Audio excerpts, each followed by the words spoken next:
चतुर्थी की पूजन में जो आप आखा दाना रखते हो, गेहूं वगैरह कुछ भी जो भी रखते हो, उसकी बड़ी महत्वता होती है महाराज। यहाँ तक कहा गया है, चतुर्थी की कथा तो आप लोग पढ़ते होंगे, जो लोग पढ़ते हैं उनको मालूम होगा।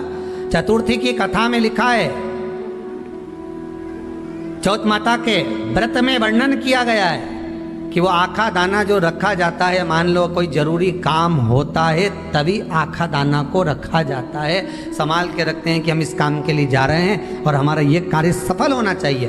तो जिसने चतुर्थी का व्रत करा है, जिसने चंद्रदेव का पूजन करा, चतुर्थी का व्रत करा, वो गणेश जी से विनती करके वहां से 2-4 आखा दाना उठा ले, और जो व्यक्ति का काम अटक रहा है अपने ही घर का, पर दूसरे कुल को नहीं देना, अपने ही कुल के अंतर्गत जो काम अटक रहा है उसकी जेब में, उसके पल्लू में उस चीज़ को रख दिया जाए। तो चतुर्थी जो अगली आती है, जैसे आप महीने की करते हो तो महीने की, और आप जैसे करते हो कि 4 अलग बड़ी बड़ी चतुर्थी करते हो तो उसके अनुसार आपका कार्य सिद्ध होता ही है। उस आखे दाने का इतना महत्व होता है क्योंकि चतुर्थी का व्रत करने वाली माता जब व्रत करती है तो स्वयं चतुर्थी की कथा में लिखा हुआ है कि पार्वती जी गणेश जी से चतुर्थी की कथा बचवाती।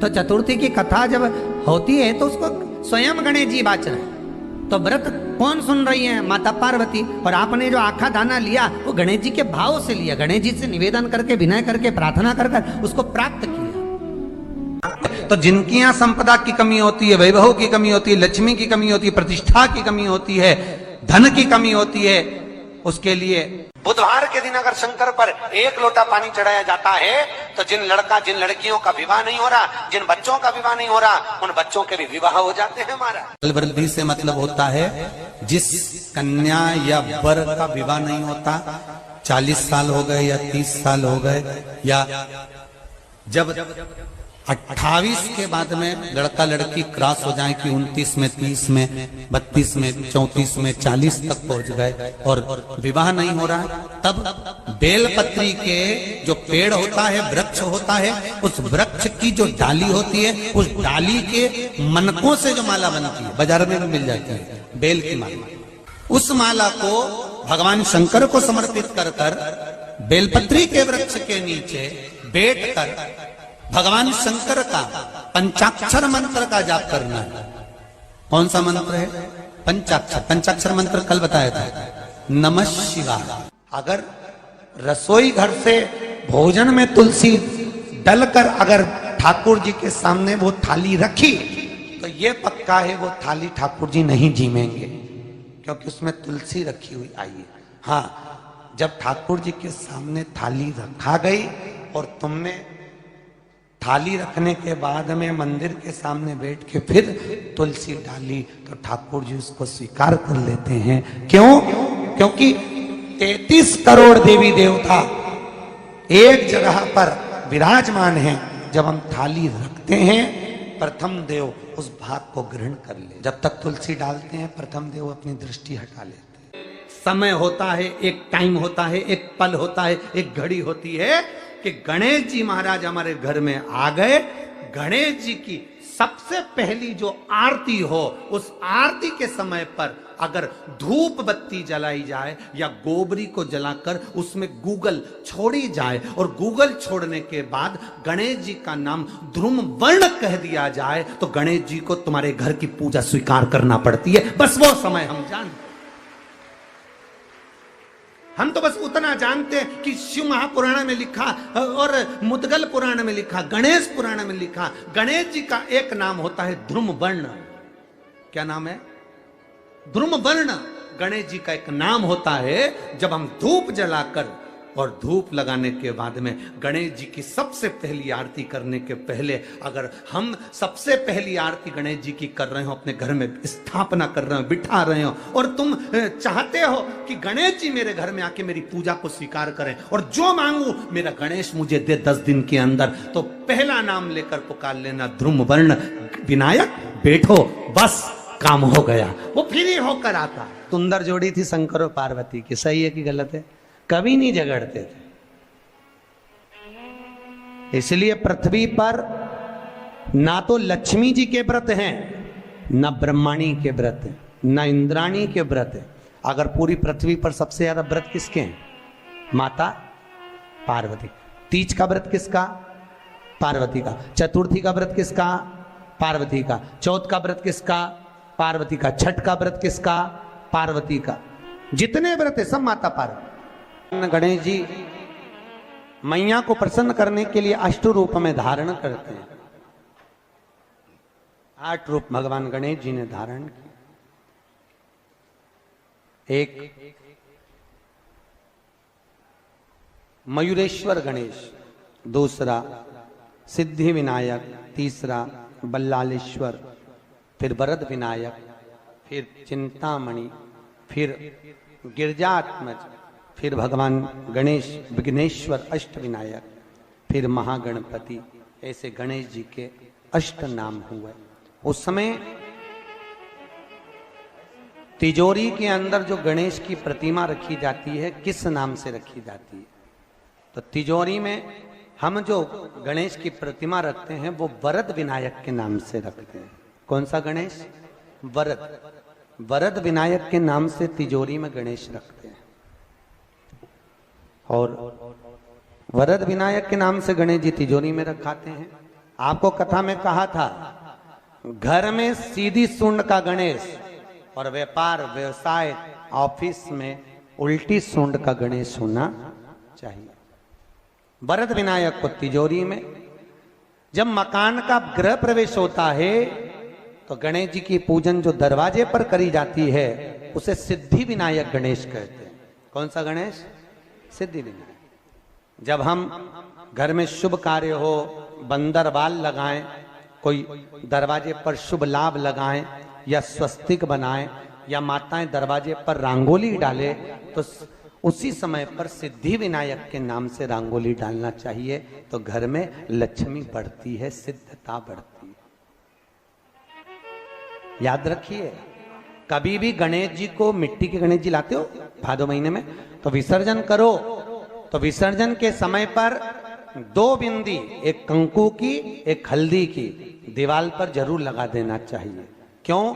क्योंकि गणेश जी हमारे यहाँ आते हैं तो रिद्धि सिद्धि के साथ आते हैं, पर जब गणेश जी जाते हैं अगर हम बिंदी नहीं लगाते हैं तो गणेश जी अपनी रिद्धि सिद्धि को साथ में लेकर चले जाते हैं। पति के साथ पत्नी वापिस चली जाती है। जब हम बिंदी लगाते हैं तो उसका मतलब होता है कि हमारे घर की बहू हमारे घर में रहे, बेटा भले भ्रमण के लिए जाए।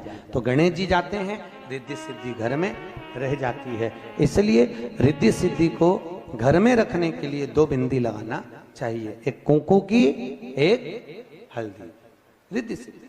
गणेश जी की प्रियता है दुर्वा। क्या प्रियता है? दुर्वा।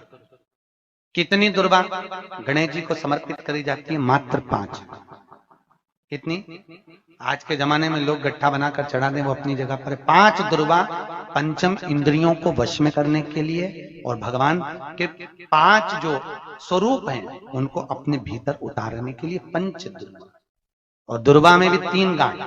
जब दुर्वा समर्पित करी जाती है तो उसमें नीचे दुर्वा की डंडी पर गांठ रहती है, 3 छोटी छोटी गांठें होना चाहिए। चतुर्थी का जो व्रत करने वाली होती हैं, जो चतुर्थी का पूजन करने वाली होती हैं, उनके भीतर का एक भाव होता है कि जैसे ही शाम का समय आए चंद्रदेव का पूजन करें। चंद्र जब प्रकट हो जाए, कलश भर लिया, उसके नीचे आखा दाना रख दिया, चावल गेहूं जो भी आप रखते हो पूजन के लिए, ऊपर पात्र आदि रख दिया, जलाशय, फिर अपन ने घी का दिया लगाकर पूजन भी कर ली। तो जो चतुर्थी का पूजन करने वाली होती है, जो चतुर्थी का नियम व्रत धारण करने वाली होती हैं, बड़ी बड़ी चतुर्थियां करती हैं या उसका नियम धारण करती हैं, तो चतुर्थी का जो पूजन करती है वो किस चीज के लिए होता है? केवल संतान, पुत्र, परिवार, हमारा कुटुंब, हम जिस कुल में हैं, हमारा कुल वैभव की ओर बढ़े, संपदा की ओर बढ़े और उसकी आयु बढ़े,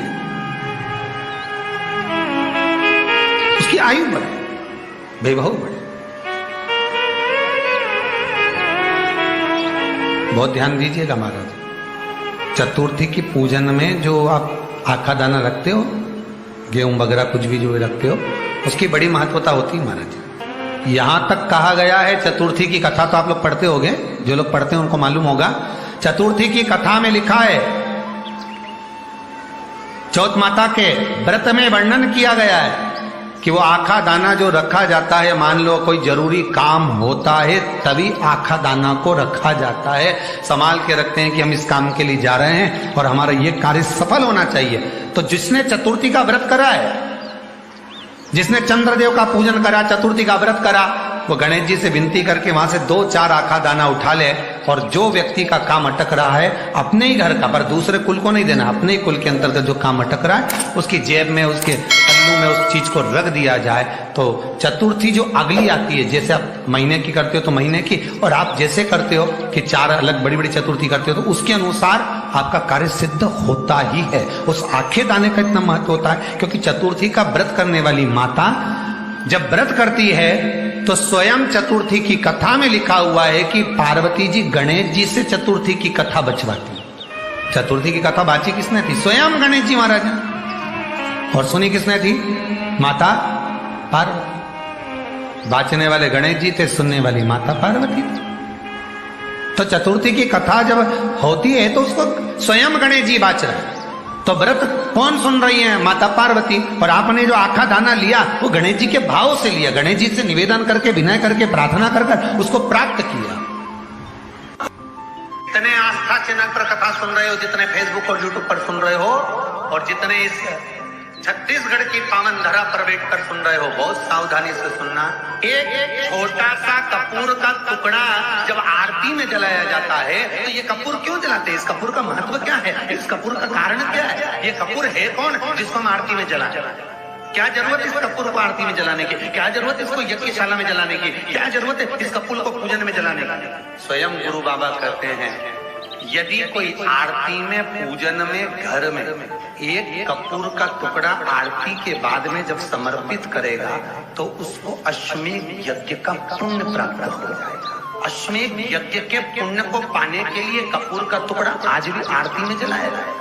एक कपूर का टुकड़ा सुख का, इसीलिए हमारे यहाँ शास्त्र कहता है महाराज, जब आपको घर में अगर ऐसा लगने लगे कि 15 दिन से बहुत बेचैनी है, बहुत दुख तकलीफ लग रही है, कोई ना कोई बीमार पड़ रहा है, कुछ ना कुछ तकलीफें लग रही है, तो एक पीपल का पत्ता ले लो, उसके ऊपर एक कपूर का टुकड़ा ले लो, सारे घर में घुमाकर उसको दरवाजे के बीच मध्य में जलाकर रख दीजिए। थोड़ी सी जगह 20 से 25 मिनट के अंदर मकान में एनर्जी वापिस आ जाएगी, उस भवन में एनर्जी वापिस प्राप्त हो जाएगी।